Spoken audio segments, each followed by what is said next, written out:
Solo dejo entrar a la familia de verdad a ver a mi hijo. Tú no eres familia. Por favor, vete, Renata. Esas fueron las primeras palabras que me soltó Itzel al abrir la puerta. Ni hola, ni un poquito de suavidad, directo como un cachetazo. Ahí me quedé parada en el porchecito con el osito azul apretado en una mano y la bolsa de regalos reutilizable en la otra, sintiendo cómo el sobre adentro rozaba la tela. Afuera caía una lluvia fuerte de esas de verano que no paran empapando todo, pero nada pesaba tanto como el silencio entre nosotras. Te mandé mensaje esta mañana, dije tratando de que no me temblara la voz. Como no contestaste, pensé que pensaste mal. Se plantó en el marco de la puerta, como si estuviera protegiendo la casa de mí. Tenía ojeras profundas, el cabello recogido en un moño apretado que parecía que se lo había vuelto a hacer 1000 veces desde el amanecer. Sabía que Theo apenas llevaba 2 días en casa, y también sabía que el cansancio no vuelve cruel a la gente, si no había algo cruel ya de antes. De arriba llegó un llantito bajito, el de Theo, mi primer nieto, el niño que me había imaginado durante meses, el que no me dejaron ver en el hospital porque Itzel dijo que no estaba lista para visitas. Lo acepté en su momento. Quería darles espacio. Pero hoy pensé que sería diferente. No vengo a quedarme, dije levantando un poquito el osito, como si él pudiera hablar por mí. Solo 5 minutos. Le traje unas cositas. No más quiero verlo. La cara de Itzel no cambió ni un pelo. Tengo que proteger a mi hijo de la gente que nunca aparece de verdad. Esas palabras se me clavaron en el pecho. Por un segundo se me olvidó respirar.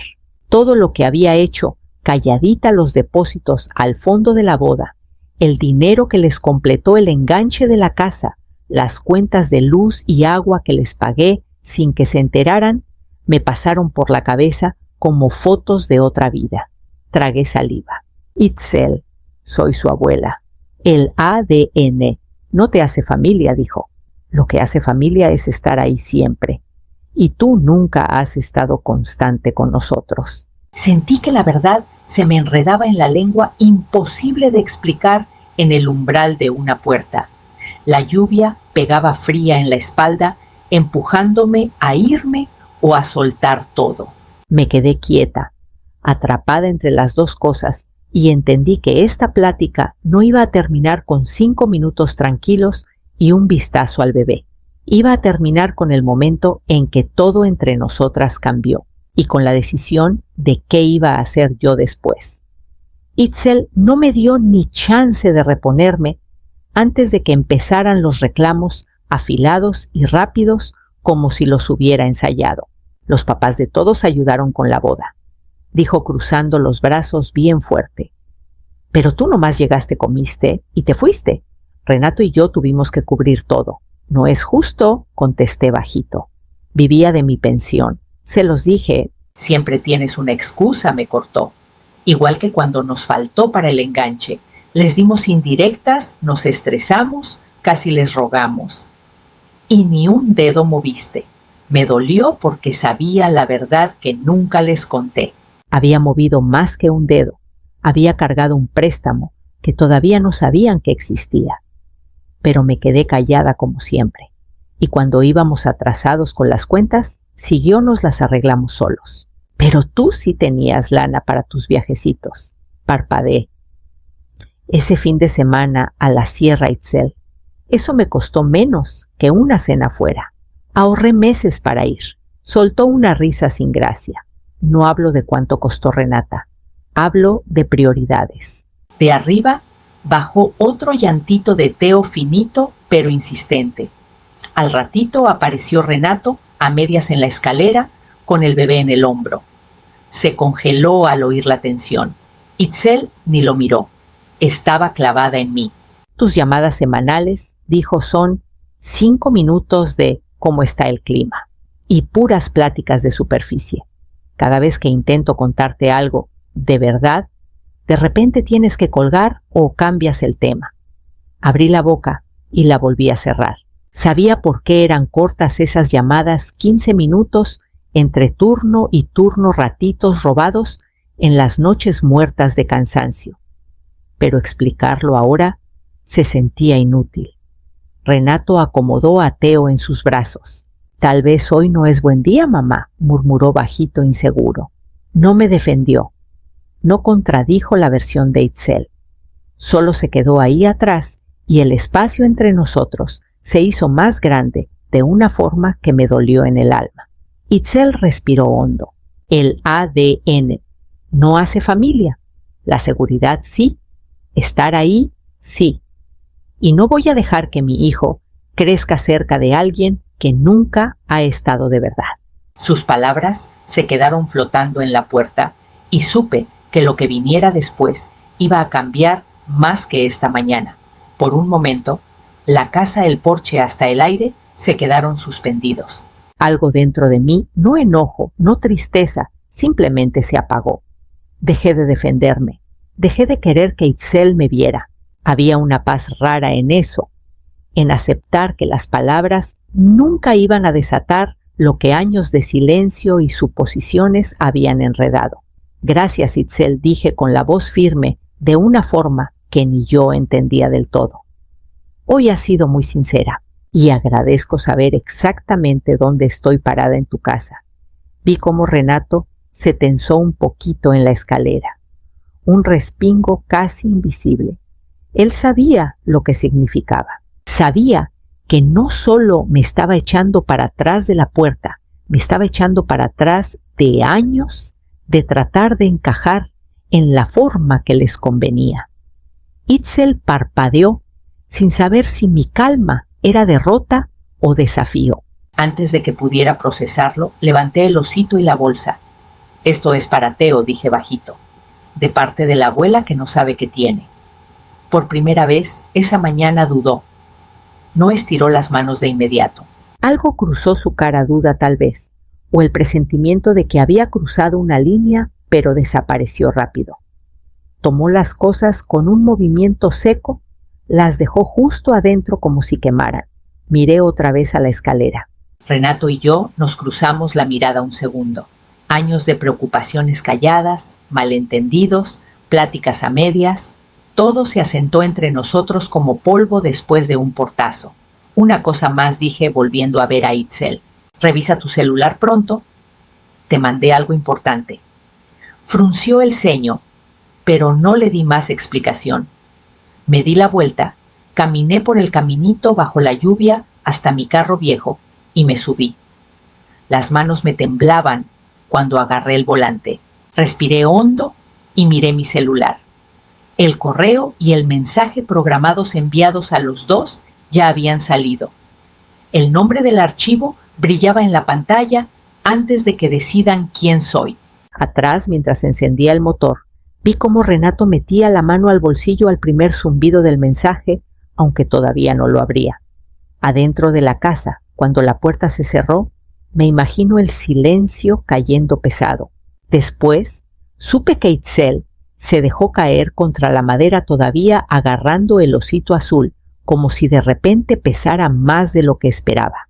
Renato acostó a Theo en su cuna arriba, tarareando bajito más por costumbre que por calma.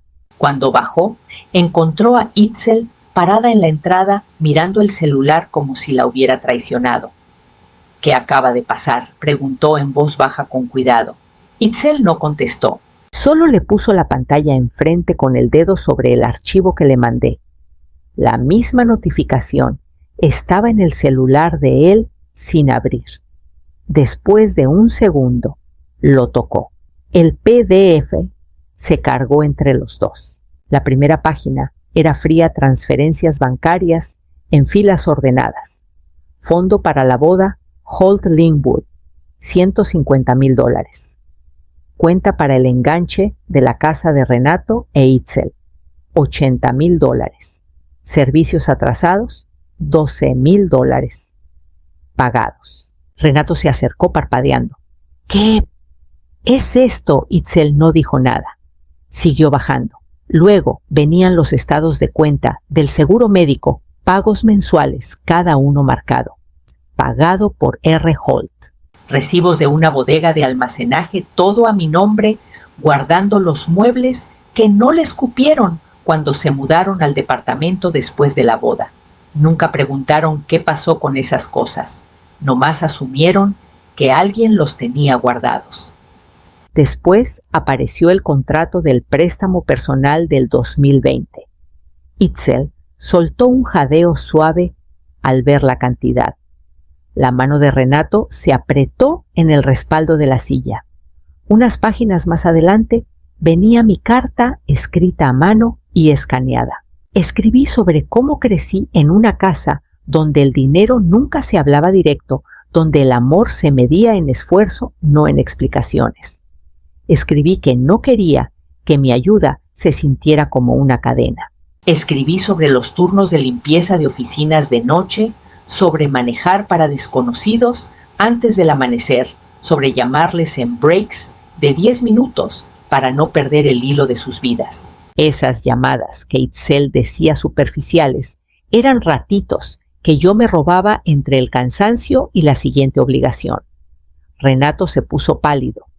Sabía que ayudaba a veces, pero siempre pensó que tenía algún colchoncito guardado.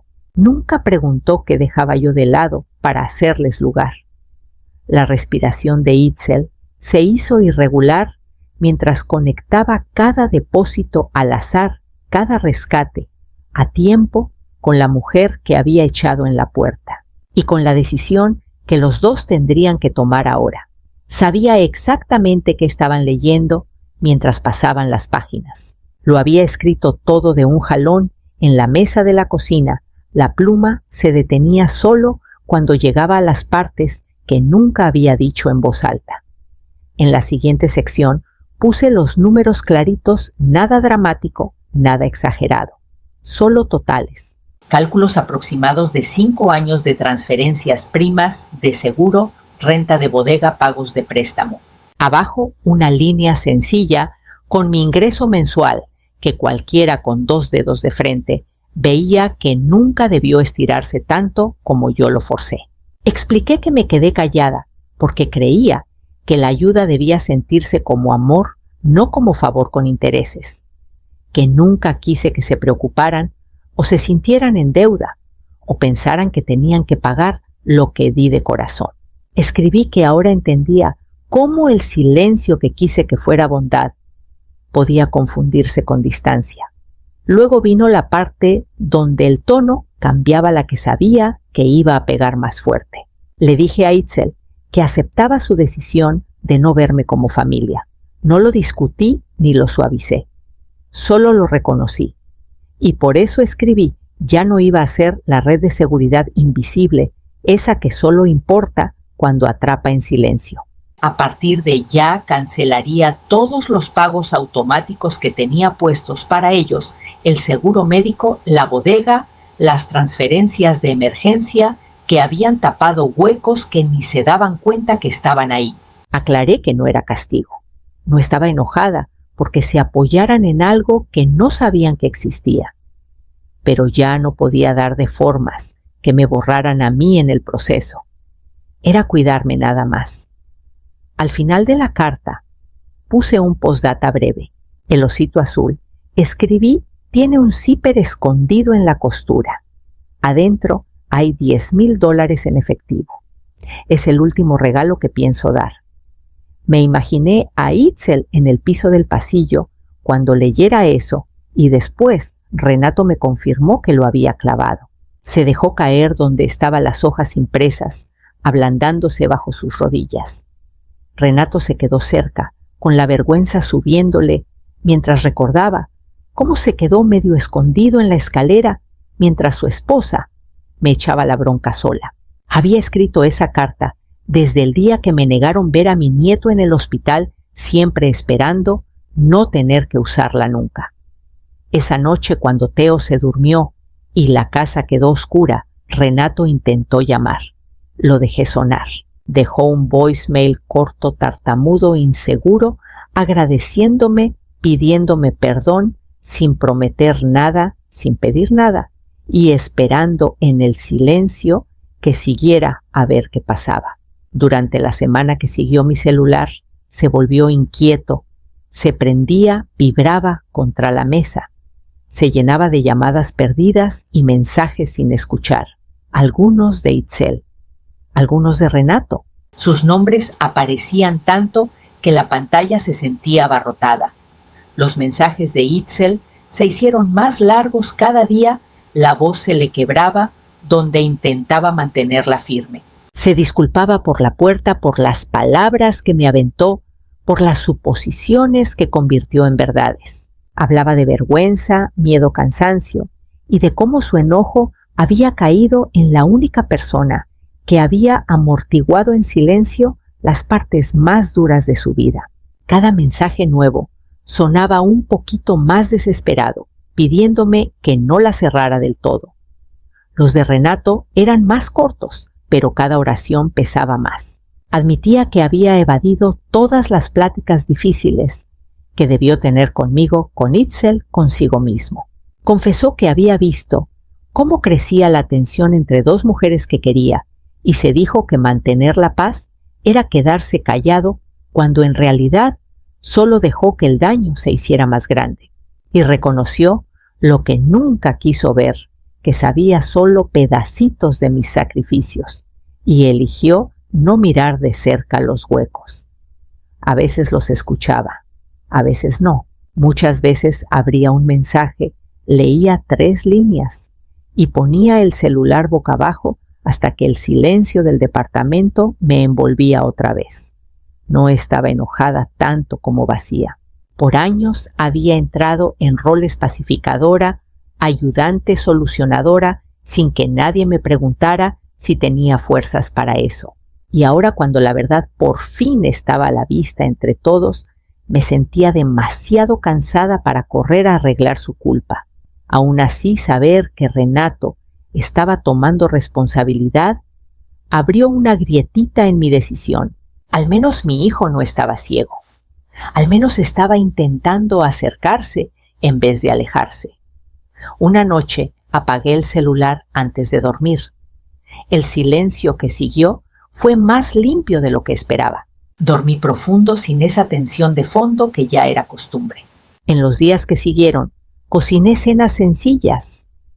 Caminé vueltas lentas por la colonia y revisé mi cuenta del banco, sorprendida por el alivio raro de no ver una fila de retiros automáticos. Todo me llevaba al momento en que alguien volvería a tocar la puerta. Una mañana gris, una semana después del pleito, en la puerta sonó un toque suave en mi departamento, primero tímido, luego más seguro, como alguien juntando valor con cada intento.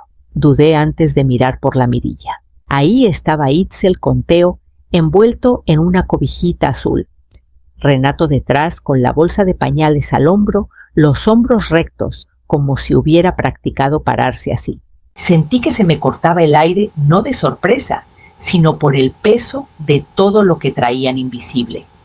Abrí la puerta, pero me quedé medio de lado, sin dar el recibimiento automático que siempre había tenido para ellos. Los ojos de Itzel estaban rojos, pero más claros que nunca. Renata susurró: «Lo siento tanto». No se lanzó hacia adelante, no intentó darme a Teo ni tocarme el brazo. Se quedó a distancia, como alguien que sabe que ya no tiene derecho a entrar sin permiso. Estaba agotada, siguió, y asustada, y le eché la bronca a la persona que sentía más segura para culpar. Me dije que no te importaba, porque era más fácil que admitir que nunca te pregunté qué cargabas por nosotros. La voz se le quebró, pero no apartó la mirada. Renato se acercó a su lado. Por una vez no se achicó al fondo. Mamá dijo, mirándome directo a los ojos: «Debí parar las cosas antes de que se salieran de control. Debí contarle a Itzel hace años lo que hacías por nosotros». Me quedé en la escalera y te dejé recibir sola el golpe, y me dije que callarme era mantener la paz. Negó con la cabeza. En realidad, nomás estaba huyendo de todo. Los miré a los dos, Itzel, abrazando a Teo con una ternura temblorosa, Renato, por fin hablando con la honestidad que había evadido tanto tiempo. «Díganme una cosa», dije bajito. ¿Se arrepienten de haberme lastimado o de que separó el dinero? Itzel contestó sin dudar. De las dos cosas. Dependí de una ayuda que no entendía y te juzgué sin nunca preguntar quién eras debajo de la superficie. Renato asintió. Quiero arreglar lo que rompimos, mamá, no por lo financiero. Eso ya se acabó. Solo quiero chance de reconstruir esto con la verdad. Miré a Teo dormidito luego, a Renato, el muchacho que crié ahora parado frente a mí, no como escudo ni sombra, sino como hombre reclamando su lugar entre las dos personas que más lo necesitaban. Por primera vez, desde esa puerta, que lo rompió todo el mundo adentro del departamento, sintió que podía cambiar otra vez, pero hacia otro lado. Escuché sus disculpas, el temblor en la voz de Itzel y la firmeza que Renato trataba de sostener, y sentí que algo se asentaba en mí, no enojo, no triunfo, sino claridad. Lo que viniera después tenía que ser diferente a todo lo de antes. No puedo volver al mismo patrón, dije. No al de cargar todo calladita y que nadie lo reconozca. Esa vida ya se fue. Los dedos de Itzel se apretaron en la cobijita de Teo. Renato se enderezó preparándose para lo que viniera. Entonces es lo que necesito seguir. Por 30 días arréglenselas solos, sin ayuda de dinero, sin colchón emocional, sin que yo entre a resolver nada. Los ojos de Itzel se abrieron el pánico asomando bajo el cansancio. 30 días. Renata, la etapa de recién nacido es abrumadora. Apenas le estamos dando al ancho. Lo sé, dije suave. Y por eso necesitan aprender a apoyarse en ustedes mismos y entre ustedes, y no en una red que ni sabían que estaba ahí. Renato acomodó a Teo en sus brazos. Al menos mantén los pagos del seguro, dijo bajito. No más eso. Es una cuenta enorme, negué con la cabeza. Si sigo nunca, van a entender de verdad cuánto cuesta en lana y en todo lo demás. Cerró los ojos un momento, luego asintió. Está bien, te escucho. Lo vamos a hacer. Itzel tragó saliva parpadeando rápido para no llorar. Renato le puso una mano firme en el hombro, como recordándole que no enfrentaba el mes sola. Cuando pasen los 30 días, dije, si todavía quieren una relación. Una construida en respeto, no en suposiciones hablamos. Renato respiró hondo, luego extendió un poquito a Teo, no como ofrenda, sino como promesa callada. Ojalá nos ganemos esa chance, mamá. Asentí, di un paso atrás y cerré la puerta. Suave, pero con toda la fuerza que me quedaba. El mes siguiente pasó en pedacitos chiquitos que vi de lejos. Itzel en la mesa de la cocina, con las cuentas desparramadas como rompecabezas que nunca había armado, dándose cuenta de que esta vez el pago del seguro le tocaba a ella. Renato echando horas extras, llegando a casa y turnándose las veladas con el bebé sin dejar todo el peso en su esposa. Itzel agarrando el celular en una noche dura, pero volviéndolo a soltar, eligiendo escribir sus miedos en un cuaderno en vez de mandármelos. Y Renato, con una listita de preguntas, cosas que nunca me había preguntado, esperando el día en que tuviera espacio para hacerlas. En la mañana 31, mi celular se prendió con un mensaje de Renato, sin rodeos largos, sin disculpas enrolladas, solo una petición sencilla de vernos en un cafecito a medio camino entre nuestras casas. Prometió que no hablaríamos de dinero, solo los tres sentados, hablando con la verdad. Era el primer mensaje en años que sentía que venía del hijo que recordaba. Acepté. Cuando llegué, Renato ya estaba afuera con Itzel.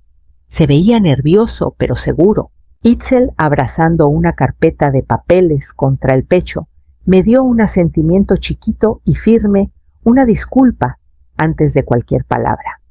Adentro, Renato eligió una mesa en la esquina y esperó a que nos sentáramos para hablar.